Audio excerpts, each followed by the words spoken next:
Learning Technologies is the big event of the year for us. We do several others, but this is the one that really matters. It's where most of our customers are likely to turn up.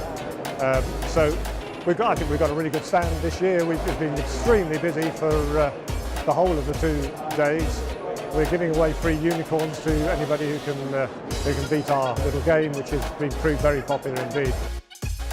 So this is QuizCon being used at Learning Technology 2019 at Excel, and we've put our QuizCon game at the back of the stand, so we're bringing people into the stand. They're all having a go.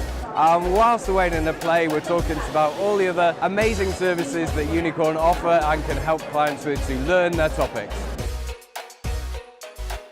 I think it's really good, firstly, to see what others are doing in the industry, but really just to get a feel for what's going on within the learning environment and landscape. It's the biggest learning event there is, and it's really important to network with other people who may have the same learning challenges as yourself. So. There are people here who are at the sharp end doing the really new stuff that is going to be relevant to our customers probably in 2 or 3 years' time, and it's great to be able to go around and see that, and to see what your competitors are up to. And of course the conference itself is full of interesting people.